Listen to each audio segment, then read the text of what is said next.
حالت میں پائے اسے تکبیر تحریمہ کے بعد ثنا بھی پڑھنا چاہیے، نہیں بس اللہ اکبر کر کے سیدھا جس حالت میں امام ہے اس میں شامل ہو جائے۔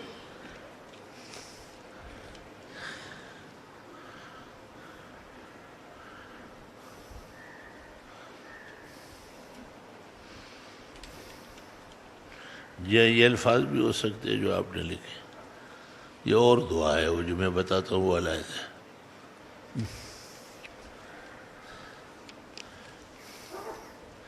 جب صحیح کتاب سے لیا گیا ہے تو درست ہے۔ الحمدللہ آپ سے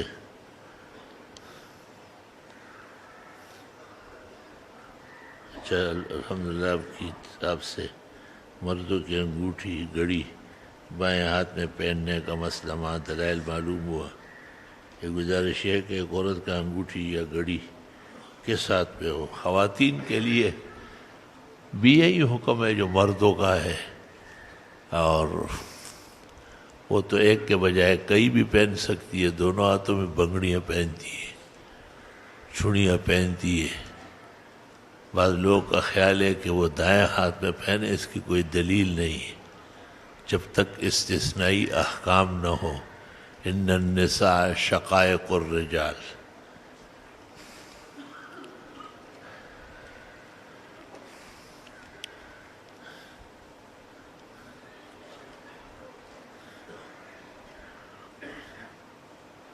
پوچھا ہے کہ رسول اکرم صلی اللہ علیہ وسلم بھی اپنی نماز میں درود ابراہیمی پڑھتے؟ جی ہاں، بخاری میں ایک صحابی ذکر کرتے کہ میں حیران رہ گیا، آپ بھی باقاعدہ یہ الفاظ پڑھتے تھے۔ اگر کسی عورت دوران حمل 2.5 مہینے کا بچہ فوت ہو جائے تو وہ عورت کب تک ناپاک؟ جب تک خون آ رہا ہے اس وقت تک وہ ناپاک سمجھی جائے گی۔ جب خون بند ہو جائے گا تو نفاس ختم ہوگا۔ کیا ہندوستان میں انبیاء کی بعثت ہوئی تھی؟ جی ہاں، 13 یا 17 انبیاء کے بارے میں کہتے ہیں کہ وہ ہندوستان میں آئے۔ اکثروں کے نام بعض گل، گل خان، خان گل، گلزار اس نام کے انبیاء ہیں، اور خان اور گل اصل انبیاء علیہ السلام کے نام کا حصہ رہا ہے۔ اب بھی قدیم ہندوستانیوں کے نام میں کئی خان ہیں، کئی گل ہیں۔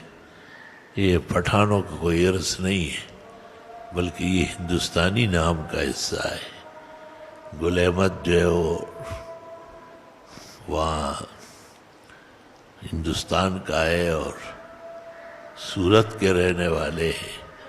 ظاہر ہے یہ نام ان کے بزرگوں نے تجویز کیا ہے۔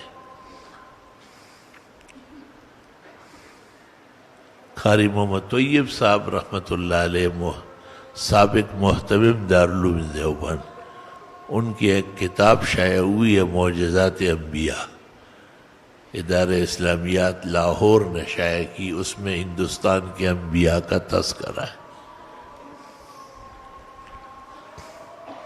جائیداد میں بہن کا کتنا حصہ بنتا ہے؟ بھائی کا آدھا بہن کا ہوگا۔ جب ماں باپ فوت ہو جائے تو اس سے جو بچے رہ گئے تو لڑکے کا ڈبل اور لڑکی کا ایک حصہ، للذکر مثل حظ الانثیین۔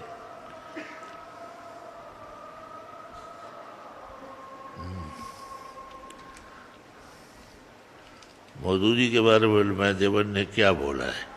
ان کی تحریرات پر اعتماد نہیں فرمایا۔ داماد محرم ہے؟ جی محرم ہے، کیونکہ ساس اور داماد کا نکاح کبھی بھی نہیں ہو سکتا، لیکن اگر داماد بھی بوڑھی ہے اور ساس بھی جوان ہے تو علماء کہتے ہیں پردہ کیا کریں۔ مختلف فی مسائل میں عوام کے لیے آسانی ہوتی ہے، تو بینک اسلامی نہیں، یہ تو بالکل شریعت کی خلاف ورزی ہے کہ خنزیر کو اگر کوئی حلال کہنا شروع کرے تو آپ کو آسانی مل جائے گی کھانے کی۔ شادیوں میں دولہے کو جو سلامی دی جاتی ہے وہ ثابت ہے، دولہے کو بھی اور دلہن کو بھی۔ کیا مسواک شروع میں ایک انگلی ہو سکتی ہے؟ بس جب انگلیوں میں پکڑنا آسان ہو تو استعمال جائز ہے۔ ہمارے علاقے میں رواج ہے آٹا دیتا ہے بدل سے، کوئی حرج نہیں، یہ عرف ہے، بنا بر عرف یہ درست ہے۔ ابن رستم نے مجلہ میں لکھا ہے۔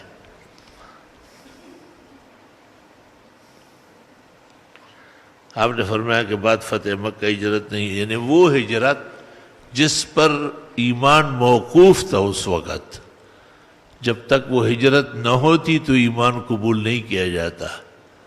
اس ہجرت کے بارے میں فتح مکہ کے اندر آپ نے کہا لا ہجرت بعد الفتح، فتح مکہ کے بعد وہ ہجرت پوری ہو گئی اور باقی پوری دنیا کفر سے مسلمانوں کا اپنے ایمان و اسلام بچانے کے لیے سفر، یہ ہجرت قیامت تک باقی ہے۔ اگر راستے میں بدعتی کی مسجد اور غیر مقلدوں کی ہو، دونوں کے بیچ نماز نہ پڑھنے میں خیر ہے۔ کیا یہ حدیث صحیح ہے کہ شوہر اپنی بیوی کے ساتھ زنا کریں گے اگر مہر نہ دیں؟ یوں کہو، آدھی بات لکھ دی۔ اللہ تعالیٰ آپ کے تمام آپ کے حق میں اور آپ کے سب گھر والوں کو حق میں قبول فرمائے دعائیں، اور آپ کا سایہ ہمارے سروں پر تا دیر، آمین آمین۔ آپ نے سورۃ تغابن کا وظیفہ پڑھا، اجازت چاہتا ہوں، اجازت ہے میں اپنے گھر خرید سکوں، آمین، اللہ نصیب کرے۔ ہم ابھی تک کرائے کہ گھر میں رہ رہے، اللہ پاک آسانی فرمائے۔ فرض نماز کے بعد اجتماعی دعا کے بارے میں فرمائے، درست ہے، ثابت ہے روایات سے۔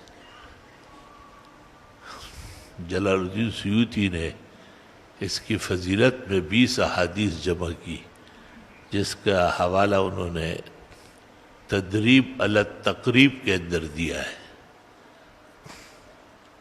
اور پہلی تو یہ بات کہ نماز کے بعد دعا تو متعدد احادیث موجود ہے، اور ایک صحابی نے نماز پڑھی اور پھر دعا مانگ رہا تھا، اور اس میں کہا اللہم ارحمنی و محمدا ولا ترحم معنا احدا، کہ اللہ مجھ پر و حضرت محمد پہ رحمت کرے اوروں پہ نہ کرے۔ آپ نے کہا لقد تحجرت واسع، آپ بڑا برتن تنگ کر رہے ہو، خدا کے رحمت کی کیا کمی ہے، سب پر اللہ رحمت کرے۔ نماز کے بعد دعا ہے۔ امام بخاری نے کتاب الدعوات میں باب قائم کیا، باب الدعاء فی الصلاۃ، پھر کہتے ہیں باب الدعاء بعد الصلاۃ، نماز کے اندر بھی دعائیں ہیں، نماز کے بعد بھی دعائیں ہیں۔ ترمذی شریف میں ہے کہ 3 آدمی اللہ کو بہت ناپسند ہے، ایک وہ امام جو اپنی دعا مانگے قوم کے ساتھ نہ مانگے۔ یہ صریح دلیل ہے کہ امام اور قوم مل کے دعا مانگنا انفرادی دعا سے بہتر ہے۔ اور دوسرا وہ شخص جو لوگوں کے گھروں میں جھانکتا ہو، اور تیسرا وہ جس کو قضاء حاجت ہو اور پھر بھی نماز پڑھے، پہلے اس سے فارغ ہو جائے۔ حضرت اقدس امام العصر مولانا انور شاہ فرماتے ہیں کہ جب قولی احادیث موجود ہے اجتماعی دعا کے نماز کے بعد، تو پھر فعلی کی تتبع کی حاجت نہیں ہے، لأن القول هو التشریع وَأَمَّا فعله يحتمل التخصیص والتعویل۔ جامعہ کے دور حدیث کے 2 طلباء گزشتہ رات روڈ حادثے میں شدید زخمی ہوئے، اللہ پاک دونوں کو زندگی اور صحت دے، شفا نصیب فرمائے۔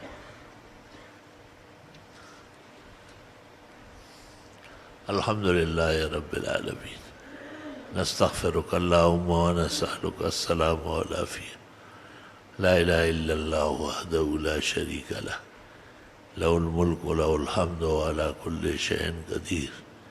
اللہم انا نسألک الصحة والعفة والامانة وحسن الخلق والرضا بالقدر۔ اللہم اشفنا یا شافی واکفنا یا کافی۔